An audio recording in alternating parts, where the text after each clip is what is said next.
Hey there, adventurers. I'm Norwolf. Welcome to my role-playing game realm and to session 29 of my Powers and Perils solo play.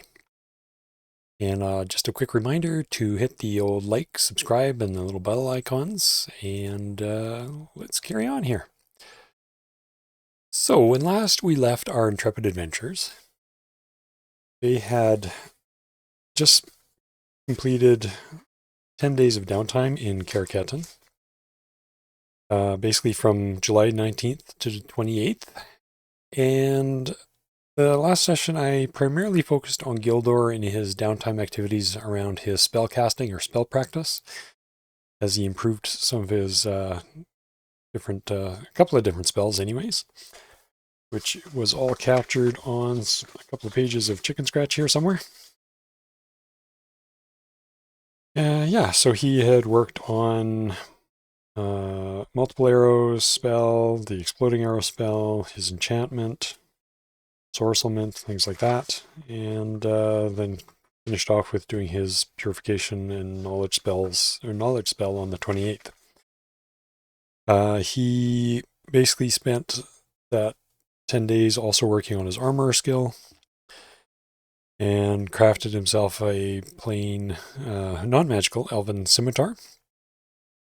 And let's see, the other folks, Raffin spent his time training in armor. So he got 20 expertise points towards learning armor. So I think he's getting close. He also picked up a full helm to go with his plate armor. Difference between a metal helm and a full helm. Metal helm is +2. And a full helm, when it's paired with plate or full plate, is +3. So he's got, again, slight improvement to his armor class against severe and deadly hits. Marizanne worked on her armor skill as well, and she also did, because she already has armor, she was actually working on improving it. She also did a lot of the armor and weapon repairs, so she ended up with 42 expertise points from the repairs and the training. Let's see, Kina, she also trained in armor, so 20 expertise points towards that. She did her spell practice on July 19th and 23rd. I didn't do that on camera, but she basically worked on ball fire, ball lightning, healing mist, amplified damage, earth strength, and enchantment. And again, the reason a lot of times the casters will be working on learning armor or jeweler, as in Salazar's case, is that they need to be able to make their own items that they want to enchant, as it goes through a bit of a more ritualistic creation rather than just creating a plain weapon or plain armor or something like that. So anyway, so she's working towards her armor skill and enchantment so that she can actually put some sort of enchantments into things that she does or creates, which will probably happen during the winter downtime as they kind of hole up somewhere for the winter months and probably don't do a lot of traveling. Salazar, he found a jeweler within Caer Keton to train with, so he got 20 expertise towards jeweler. We ended up paying a little bit as well for that. And he did spell practice on the 19th, the 23rd, and the 26th. So he worked on things like summoning, paralysis, paralysis again, some more summoning. And yeah, so that's it for Salazar. Oh, and sorry, and Kina picked up a metal helm and chainmail armor. And Salazar also picked up a banded heater shield and chain armor, chainmail. One thing I do want to touch on is I started using the armor weight and cost variation rolls, or house rolls, that I have in the PDF that's shared on my OneDrive down in the link down below. I guess just before I get into that, I also distributed the expertise points for the travel they did just before getting to Caer Keton, as well as the city survival, that expertise points that they got while in town for the 10 days, so 10 points of city survival.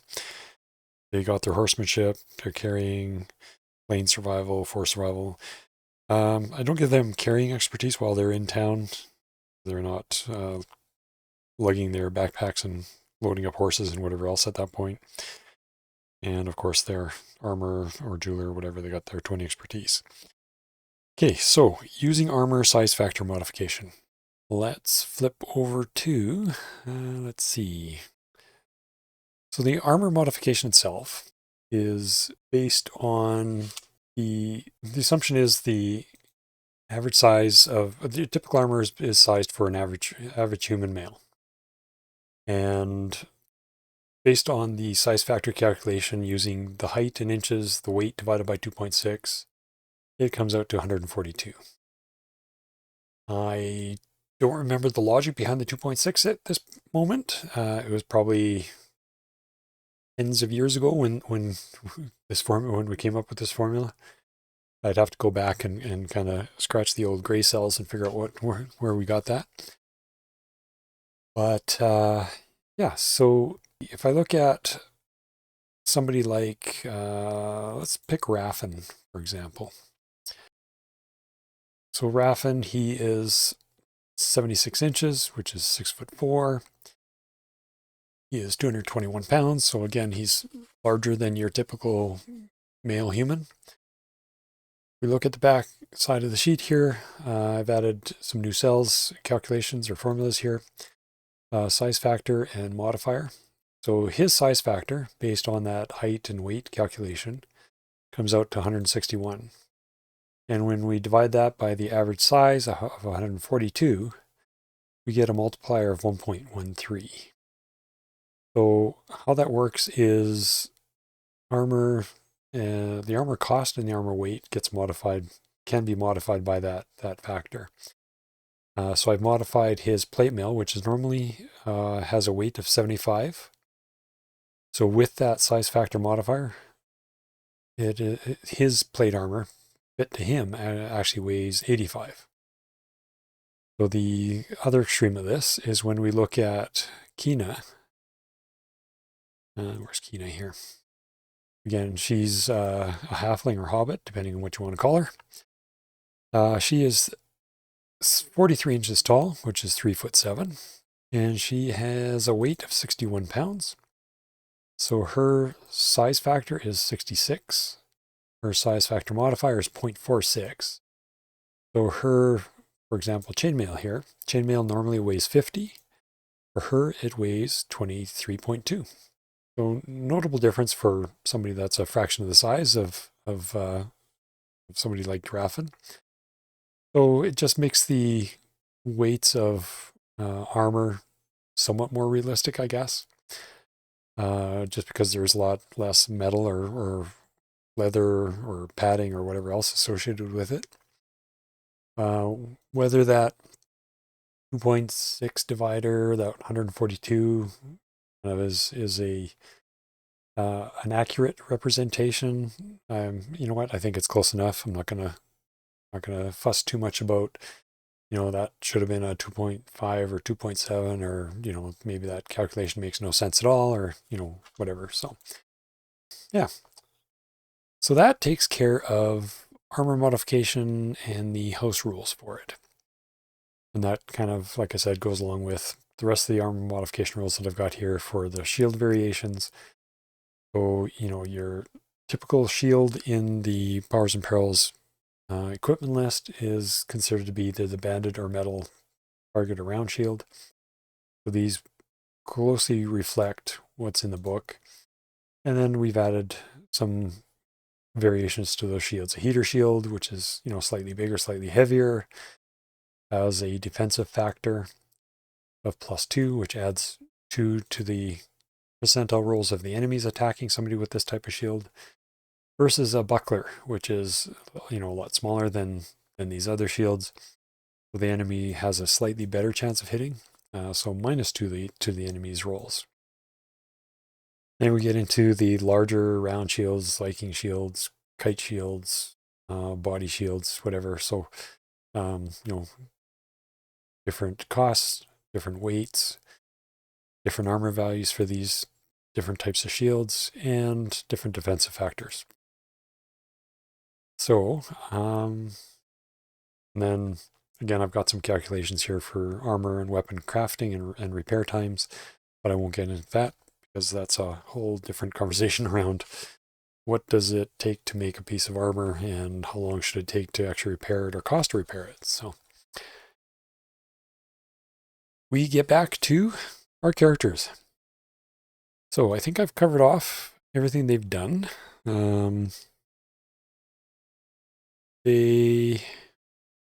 So I guess we pick up with joining our characters the evening of the 28th as they wrap up their time in town. They are sitting around the dinner table that evening with Eric the Red, who's joined them to basically check up on them, see how their week has gone in town or in the city here. And also to inform them of kind of what the king and Eric the Red would like them to be doing next here. So they've got kind of two tasks at hand. First is there's been a few items that they've found, a few magic items that have a chaos or Katothic sort of bent to them. So he would like some portion of the group here to escort these items back to Lenderon's Tower for appropriate storage and or disposal. And the other thing that's come up is with the growing animosity or raids coming in from the kingdom to the northeast, the Chaos Aligned Kingdom that they've been at an uneasy alliance with, well, I wouldn't even call it an alliance, uneasy trading partnership with. They're starting to be a little bit more concerned that, that may mount to something a bit more than just the raids that have started coming in, and there may be a full-fledged attack from that Chaos Aligned Kingdom. And if I pop over to the maps here, so again, the reminder about the map, each of the hexes is 5 miles. There's the East Pass here that is the gateway kind of to that kingdom to the northeast. They know that the forest to the south here just gets thicker and denser and goes on for as far as anyone can remember. There's been no real deep excursions into that forest for any time in the recent history. And up in the northwest here, although it's on the map, there's this thing called the West Pass. That is a long forgotten pass. It's been closed for probably well over 100 or 200 years and almost has gone into into forgotten history. Rumors of the south is that, somewhere in the deep, deep south is a larger elven empire or larger elven kingdom, and likely some sort of a larger dwarven kingdom way down to the south as well. Probably more than 100 or 200 miles away. Again, it's just, rumors and, again, forgotten in history. So our characters will be splitting up. We're going to actually have Marizan, Kina, and Salazar take the items towards Lenderon's Tower. So I won't be doing these guys on camera. If anything of particular interest comes out of their travels, I'll probably just provide some highlights to it. Meanwhile, Gildor and Raffin, as we get down to our original two, they're actually going to make their way up to the Dwarven halls here, Deep Forge Hall, to talk to, actually not so much talk to the king there, the Dwarven king, but to actually escort some of the supplies that the Dwarven craftsmen have created in the way of Dwarven weapons and armor that they have essentially gifted to King Ferdinand and his efforts to kind of outfit or better outfit some of his troops for the coming conflicts. And at the same time, the Dwarven Hold leader has also committed some of his fighting men to, or fighting troops to that effort as well. But so basically, Gildor and Raffin are going to be heading up to Deep Forge Hall to escort the shipment of this stuff coming back to Caer Keton. Not a very exciting trip, likely, but who knows what the dice will come up with. So that takes care of the evening of the 28th as they finish off their conversations. The characters will part ways and finish any sort of packing and anything else they had to do that evening, and bed in for the night in preparation for the next day's travel. Right, so the other thing I did here was come up with a new calendar tracking sheet. We'll see how this works for me. Basically, 1 month per page. I've got some space for the weather. Not sure why I'm hung up on weather, but anyways, got the weather on there. Space for notes. So, who's done what where they were. They arrived in Caer Keton on the 18th. Various spell practice was done on the 19th. Knowledges having been cast, and it's hopefully an easier way of me keeping track of where they're gaining expertise points, whether it's for horsemanship, carrying, the various survivals, and a spare column for anything else I throw in there. And just a yellow line where I've caught up to for having distributed the various expertise points. Okay, so let's start out with our next day, 29th. I've already rolled the weather for the 29th. It is a clear day with no wind. Our adventurers basically load up their mounts. The other thing that's mentioning here is that the tour horsemen, the cavalry characters that were provided to the group, they will actually be staying behind in Caer Keton for now. They're not not having an expectation of travel out into the wilderness or anything like that. For the most part, our characters will be staying at inns along the way. There's no real need to be dragging Glyn and Ellen around with them. So they'll stay behind for the moment. They'll rejoin should our characters end up traveling off into the wilderness. And yeah, so they set out. If I look at my daily steps, skills are done. Don't have to worry about food points for the previous day. Weather's done. Mana regen. I've already actually updated the tracking sheet for characters with mana points used for Gildor on himself from his casting ability pool and his mana storage device. Similarly for Kina and Salazar. No healing worried about. Spell casting's basically been done, and they are traveling. So,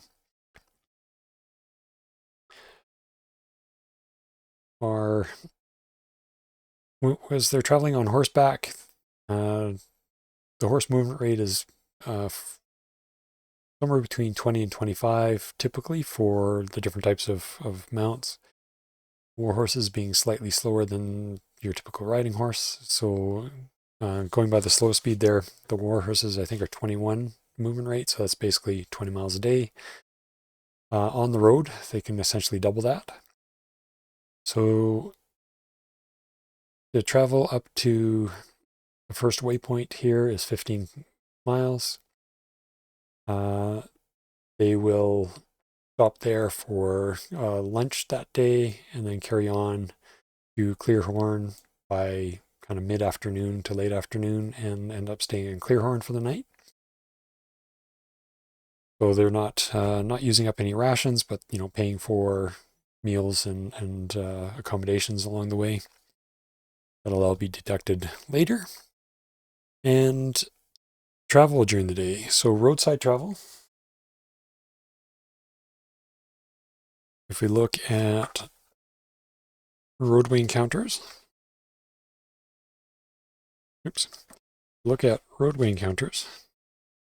we have a 30% chance during the day, 0 to 6 for creature, 7 to 30 for human, and we have an 88. So no encounter that day. As they're at the inn for the night, I'm not too worried about encounters for the night. And get on to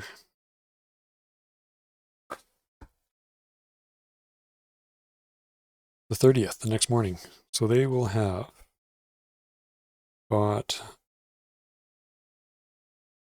1 horsemanship, 1 carrying, and 1 plain survival for that day. No food points used the current day. Do our weather. Get our weather hex flower out. Roll our 2d6. We are in July. And that is a 5. We're going down. So it is a sunny day and windy. Let's clean this up. We are here.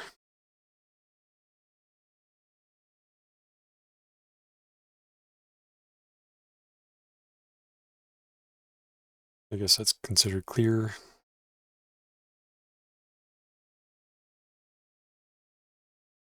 Clear and windy. When they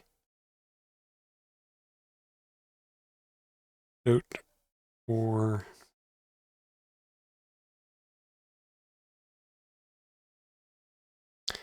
Deep Forge. All right. So skill gains for the previous day. Got those tracked. Food point didn't get used. Weather's done. Mana regen. I'm only going to worry about Gildor's mana regen at this point in time.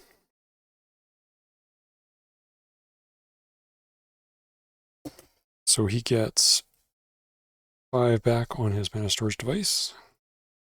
Actually, he didn't cast any spells yesterday. Oh, so anyways, so let's start with the 5. So that's 24 used there.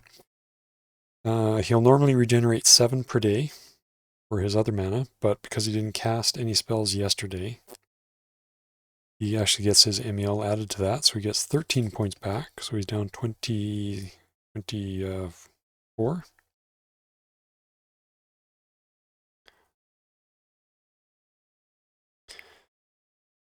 And like I said, I'm not going to worry about these guys because who knows what they're doing. All right, so they will proceed northwards.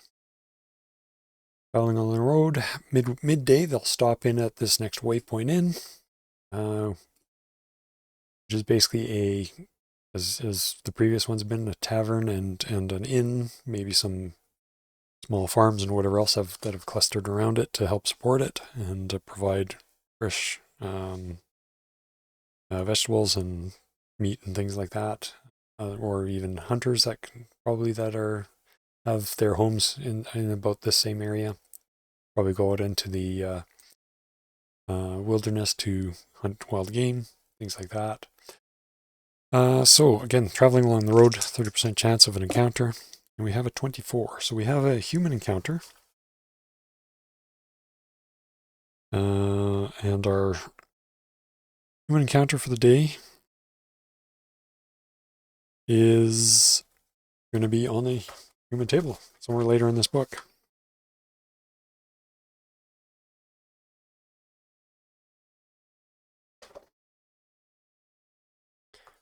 Right. Human encounter system. So we are rolling a d10.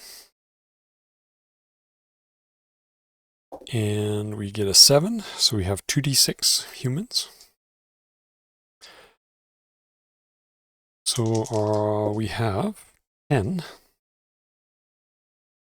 So when it's 2 to 12, we're down on this table here, and we are in a civilized area, essentially.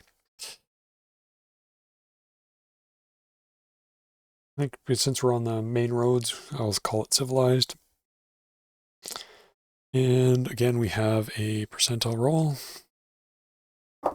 And we have 36. So we have peasants. So innocuous travelers on the road, probably bringing their wares either to the waypoint inn.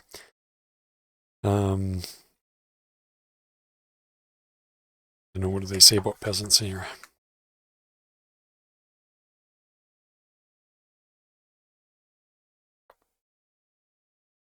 Yeah, there we go. So peasants.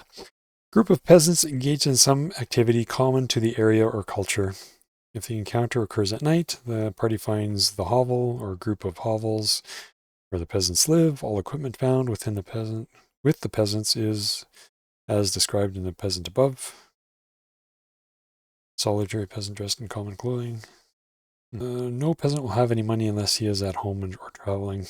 Any money that they have will be at a minimal amount. So yeah, so as I said, I think they're just some peasants that are heading either towards or away from the waypoint inn.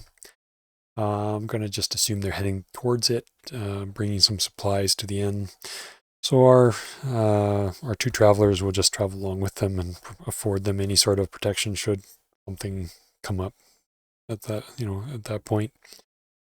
And they will make their way toward Deep Forge that afternoon. So Deep Forge itself is dwarven halls within the mountainside. The road winds up at a fairly easy slope as it heads up into the mountains and takes our characters to a small trading post that's actually just outside of the dwarven halls themselves. It's a dwarven trading post that they maintain where any caravans that come in to deliver stuff to the dwarven halls or anything that they send out from the dwarven halls. The trading post is essentially the mustering point for all that, all those wares and things that either come or go. There's a couple of inns, taverns, warehouses, all that sort of stuff, as well as some of the common services like armor, a smithy, and wheelwrights and things like that, just to help maintain wagons and stabling for various oxen and draft horses and stuff and those sorts of things. So, and there's also a meeting hall there, and which is basically where Gildor and Raffin head once after they've kind of booked into the one of the inns here and dropped off their horses and equipment in their rooms. They head toward the trading hall and have word sent to Forge Hall that they've arrived. There's in one of the kind of the mustering areas, they can see that a number of the Dwarven lords' wagons have been set up and are being in the final stages of being loaded with various crates and equipment and stuff like that. Likely the armor and weapons that have been crafted by the dwarves and gifted to King Ferdinand. Probably an hour later or so, they are met by a dwarf that comes to see them from the Dwarven halls. And this is the introduction of, if I can find his character sheet. Right. This is the introduction of Warwick Icedigger. He will be traveling with our characters and a small contingent of dwarves, escorting the wagons back to Caer Keton. Warwick is an aspiring adventurer and probably like the 6th or 7th son of the Dwarven leader of Deep Forge Hall. He is an aspiring lore master. So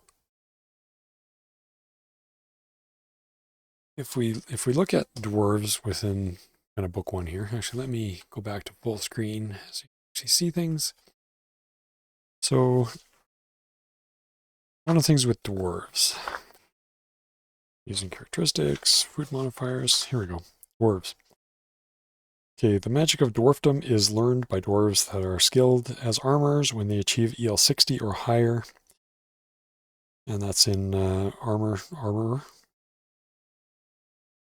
It allows them to place permanent magics on items that they manufacture. It is only rarely used to cast any magic other than permanent magic rites, such as debasement. Such debasement of these sacred rites is commonly frowned upon by the dwarves. It is moral only to in the most dire emergencies. So a dwarf character reaches EL 60 as an armor, can then learn these rites. To do so, he must complete a 150 expertise point initiation and training session. Thereafter, he is a rune master and can use elder magics and permanent magics as magic users. Any dwarf who becomes a rune master will increase his station to 6 if it is lower. His station is currently 3, which is kind of surprising. Anyways, it doesn't really matter. And dwarf magic. So dwarf's innate skill in magic will varies with his will and EL in armor or artisan, depending on what he is making. Max EL in magic is his will plus his EL in the skill, but about 10 round down. Only male dwarfs, and again, in my world, the male and female dwarves are essentially equal. So male or female dwarves can be rune masters here. And I guess the one comment here is, based on what they describe here, that's pulled out of actual history books that Mr. Snyder had used as references. In fact, there is no mythological precedent for the existence of female dwarves. They are added to allow female players that want dwarves to do so without mandatory sex reversal. There is also a logical assumption that a race, unless it is immortal, must breed to survive. Presence of divergent sexes is therefore likely. But again, I remove a lot of these restrictions for male and female characters, whether dwarf, elf, or otherwise. Yeah, so that's that. So anyways, Caer is an aspiring lore master at some point. He has a pretty decent will in the long run. His max is 76. And he's already got armor. He's at 41, so he just needs to get that to 60. And his current max is 77. And of course, it's a or 80 skill, so eventually it'll max will be 80 once his actual attributes go up higher. He has all the usual equipment. He's wearing Dwarven chainmail, Dwarven helm, Dwarven made leather armors, Dwarven banded heater shield. He's using Dwarven axes. He also has a battle axe, Dwarven battle axe with him, and an arbalest. All of which is listed on the front page here. You'll notice that the Dwarven chainmail has an AV of 4 instead of 3. As Dwarven helm has an AV of +4 instead of +2. So if he was in plate, this would be a 5, and this would actually be a 5 as well. Leather, Dwarven leather, it's much heavier and thicker than normal. And that actually should be a 2. Pretty sure. And Dwarven leather helm is a +3. Dwarven axe, he has an EL2 in it. Dwarven axe has a weapon strength bonus of +2 instead of +1.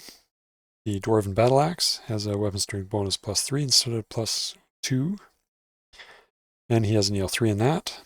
Is EL1 in arbalest. And looks like I missed putting a formula down here. So he is EL1 in arbalest. Have to remember to fix that cell.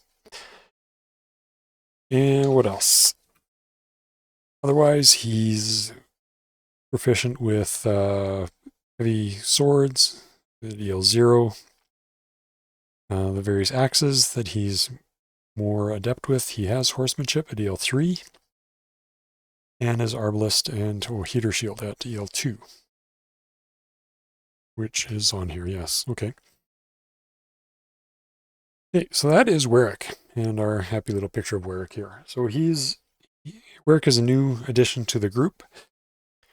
He will introduce himself to Gildor and Raffin. They will sit down that evening.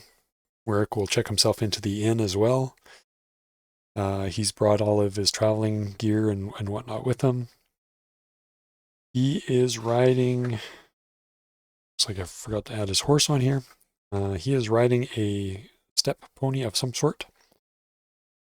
I did do his... I did update his character sheet with his armor modification, or size factor modifications. I just haven't printed it out yet. So I'll probably update that before too long here. And so they basically sit around the table, get to know each other. Warwick expresses his interest in joining the companions. He's heard, news of the exploits of Gildor, Raffin, and Marizan, etc. have kind of started to spread between the towns. And Warwick has is expressing an interest in joining them, and they are, happy to take on, yet another member. That's a total of 6 in the party. Actually, you know what? I have his name written down here as Thrain, so I believe I actually did change his name. The whole reason for that is I actually using this character in another campaign that somebody else is running.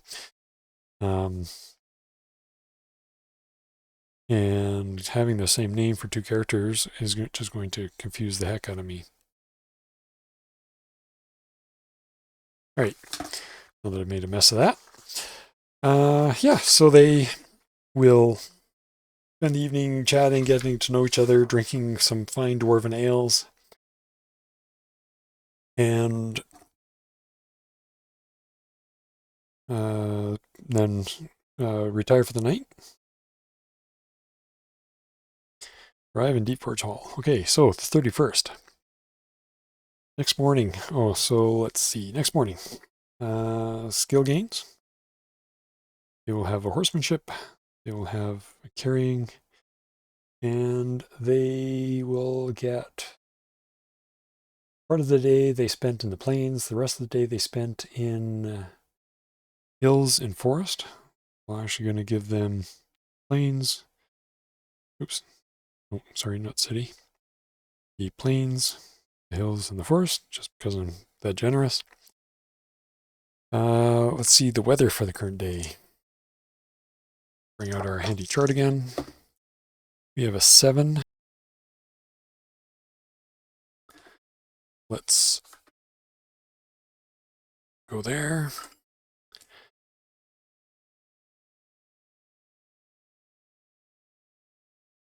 I guess the other thing with actually keeping track of weather is now that I've split up the group, I know what the weather is going to be like for the other travelers when I do them offline. So that morning, the caravan of Dwarven wagons all get hitched up and start heading out with our 3 companions here, Gildor, Raffin, and Thrain. Sorry, not Warwick, but Thrain now.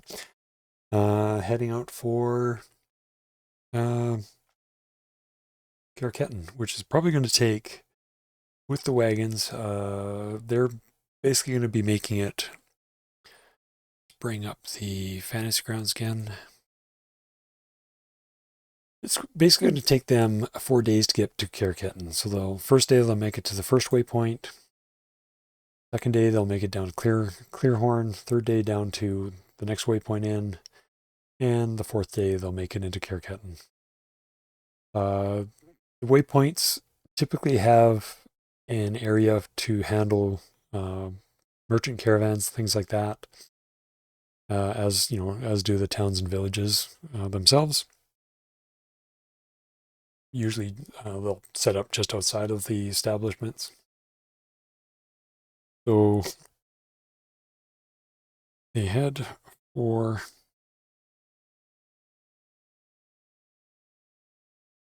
Waypoint Inn. Of course, I haven't actually given this one a name, and I've started working on this one, didn't give that one a name yet either. So that first day, traveling down the road, 62, that's not going to be an encounter that day. So they make it to there. That night, I'm going to actually roll an encounter that night because of the caravan being on the outside or outskirts of the Waypoint Inn there.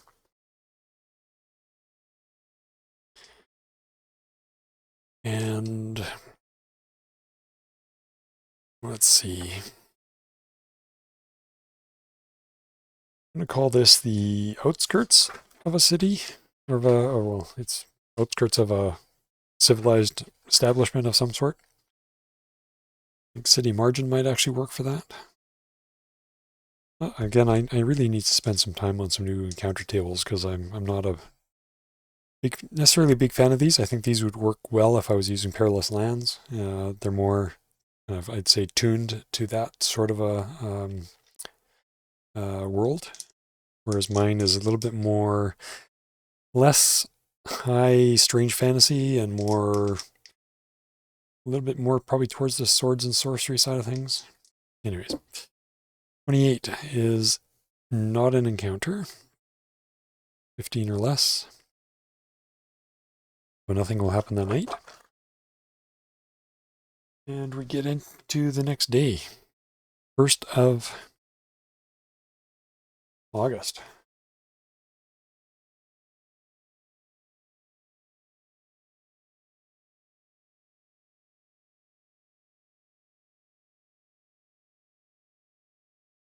All right, so our weather today. Oops. Oh, yeah. So let's stick to the steps so I don't mess them up. Skill point gains. And they were traveling horsemanship, carrying forest and hill. Food points used. They would have used half the food points for the midday meal, and then eaten at the Waypoint Inn that night. The weather for the day is going to be 8. That takes us down here. So we are a cloudy day with just a breeze. Cloudy with a breeze.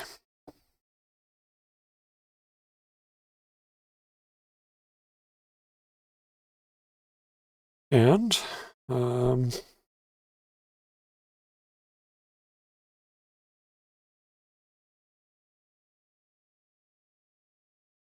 they're heading for Clearhorn.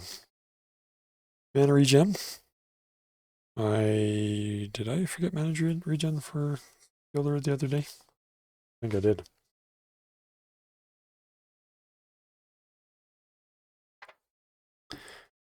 Because this would be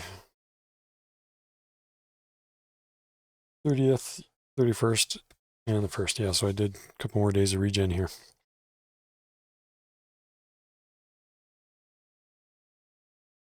So 2 days, 10 more points get back. That's now at minus 14. And he is getting 1326 back, so he is at full. Which probably means he should be doing some spell casting here. Yeah, so I think on probably the evening of the 29th, or sorry, 29th, evening of the 1st here, Gildor's going to do some spell casting.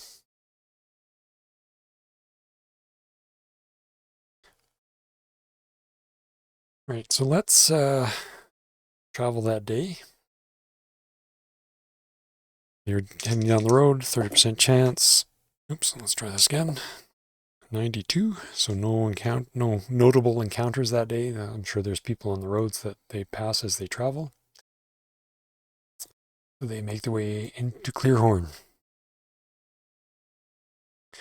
Again, they're within a notable establishment or settlement at this point, so I'm not going to worry about encounters that night. And Gildor is going to do a little bit of spell casting, as he's keen on getting some of his other spells worked up a bit. Let's sort out the papers here. Oh, Gildor. He has casting ability of, can use up to his, he has a casting ability 96, but he can only cast in any given day up to his energy level worth of his casting ability, so he has 95 to work with today. Actually, I'm just going to keep that at 96 and remember that I can't use it all. Not that he's going to even use it all. And his mana storage device holds 50. This mana storage device holds 50 normally, and it is down 14, so it's at 36. So what is he going to practice here this evening? Let's go back to the full screen. Okay, spells. He was working on his multi-arrow and floating arrow last time. Kind of like that multi-arrow concept. Or does he want to work on these other spells here? Good question. Let's go with multiple arrows a bit. This has a base mana cost of 3. He's... So, thing here when he's practicing is it doesn't really make sense for him to cast it at maximum EL, since the expertise he's getting is only 2 times the base mana cost. Since there's no target, no creature that he's targeting with the spell. Unless he wants to take pot shots at Raffin, but I don't think Raffin would appreciate that too much. And yeah, so he's basically... The difference, though, is with the base mana cost, he's casting at a higher EL, he gets more magic experience points, but since he's not so much worried about the magic experience points, but more worried about the expertise, he's going to just cast it at EL 0. And he'll be getting magic experience points of 6 and expertise of 6 if he succeeds. He's not casting this on himself. He does have EL... Oh, it's going to cost him 3 points every time he casts it. And he probably wants to try and get at least enough in to level. He needs 35. He's got 7 expertise in there already. So he needs 28 more. He's going to want to cast this probably 5 successful times, which will cost him 3 mana. So that's 20 points. I think he's just going to use it off his casting ability. Let's go and see how this works. And he can use a language to help improve his success chance. And his language is the Tongue of the Cid that he'll be using with this, so 80% chance of the language being successful. It doesn't reduce the cost at all, because it's a 20% reduction round down. So yeah, let's just go for it. His language, 80% chance, 25, language works. And essentially has an effective EL of 2, so he's subtracting 4 from his roll. He is a... right, MEL 6. Yep, MEL 6. He's on the +6 line, subtracting 4, which makes it nice since he can't abysmal at this point. 65, that's a failure. So he spends 3 points. He only gets 1 expertise because it's within 25%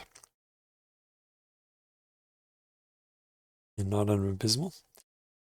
Actually, according to this, he gets 1 point as long as he doesn't get an abysmal. I think I've been doing that a little bit wrong, but anyways. Right, next one.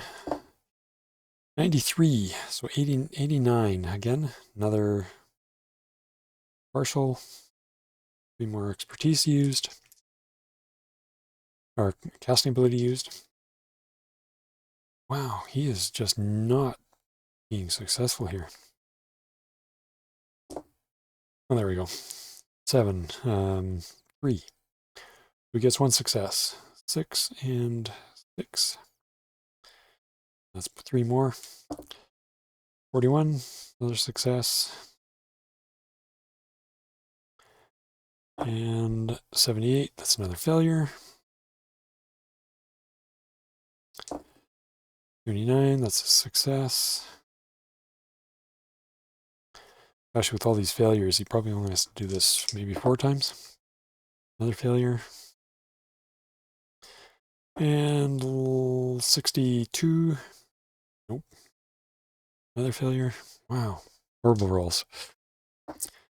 And that one's a success. So that is 1, 2, 3, 4, 5, 6, 7, 8, 9, 10. So 30 points wasted or used. 66 left. Or minus 30 on his character sheet. So he's used 30. Oops. Wrong place. That's his energy level. Minus 30. And I think he's just going to stop there for the night. He's a little disappointed with his success rates. But that does give him 24 magic experience points. And gives him 6, 12, 24, 6, 24, 30. 30 expertise. Which will bump him up. So he will have 2 left over. That becomes a 2.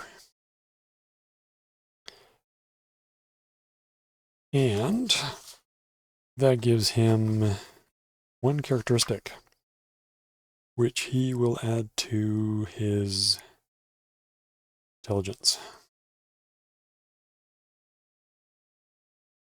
55. So let me just quickly update his character sheet.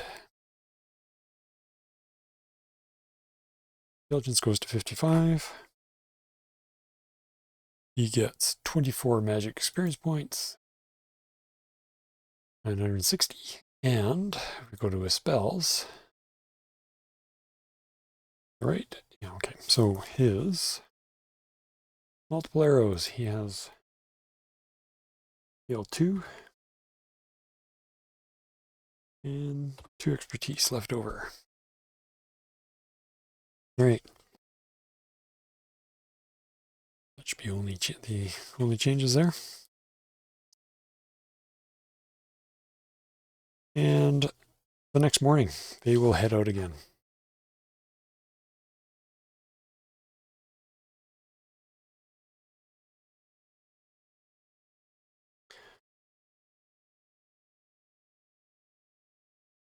So, next morning, we have horsemanship carrying, they only travel through the plains, and Current weather.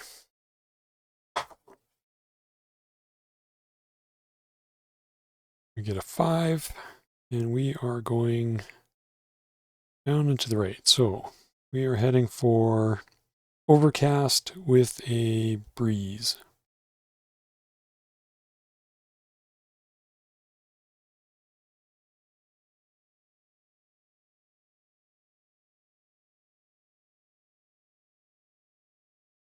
And they are heading for the next waypoint.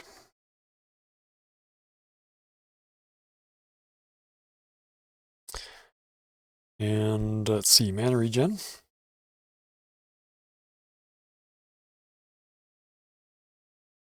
So Gildor passed yesterday, so he's only getting 7 points back. Minus 23. And his storage device gets 5 more back, so it's at minus 9. I'm pretty sure I'm probably missed something there, but that's okay. And we travel down the road that day. 30% chance of an encounter.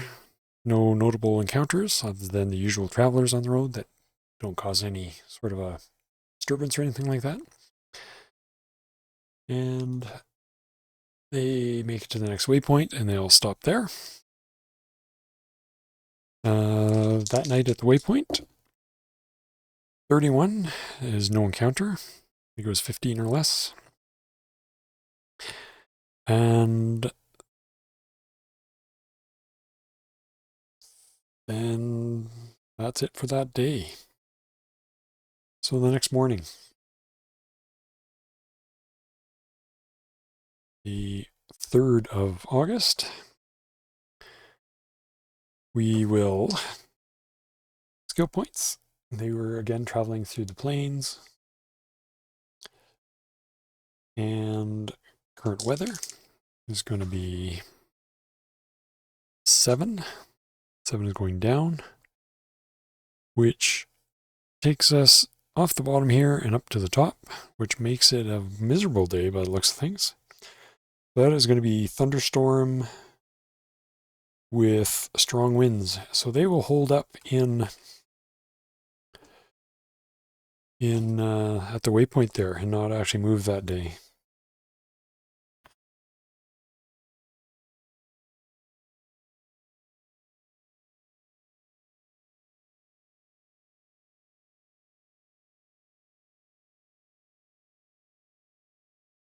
They will spend the day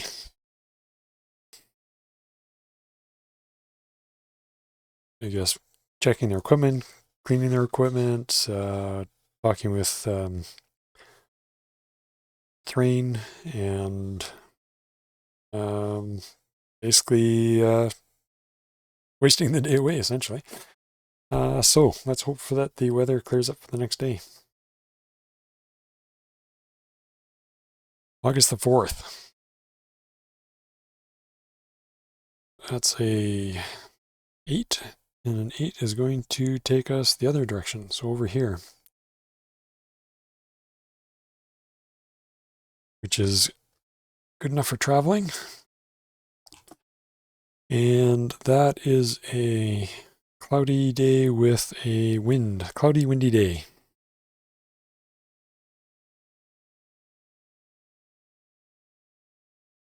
And they're heading for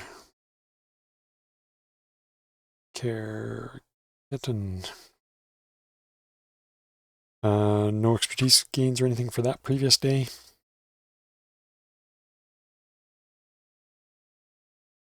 And Gildor did not cast, so he's getting 13 points back. He's down 10. And this is down. I'm certain I missed a day there. So I'm pretty sure this is back to full. Energen, natural healing spells, and travel. So that day on the road, we have a 20. That is actually going to be an encounter. That's going to be a human encounter. Again. And if we pop down to our human encounter, Go back to the full screen. Human encounter, we have D10. 4 is going to be 2d6 again, which is going to be 10. So we are back to the multiple human encounter, 2 to 12. In the civilized area, the percentile roll, it's going to be 36. We have more peasants. Again, these guys are probably, at this point, 1 to 3, they're heading for Caer Keton. 4 to 6, they're heading for the Waypoint Inn, because it's on the road between the Waypoint Inn and Caer Keton. So somewhere along the road here, they've run into those peasants. They're heading towards the waypoint, then that's probably midpoint along the road. And our caravan has made its way back into Caer Keton.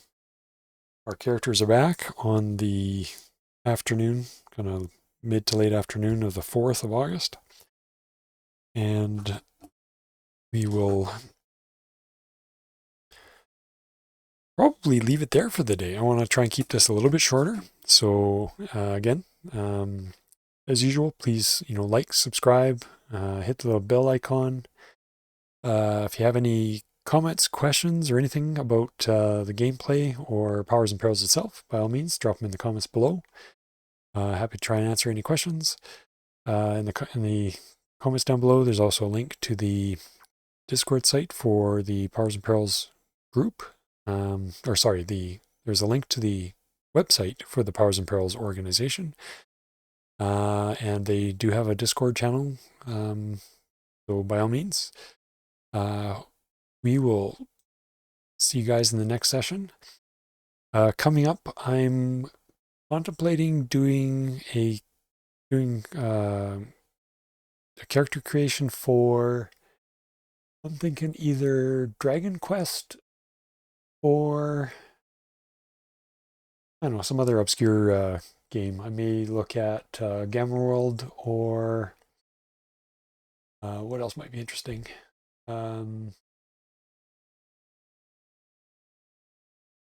Chivalry and Sorcery might be an interesting one to try. There's something else I was thinking. Oh, maybe Gangbusters. Oh, that was a fun game in the past to just kind of horse around with. But anyways, thanks for joining me, everyone. I will see you next time.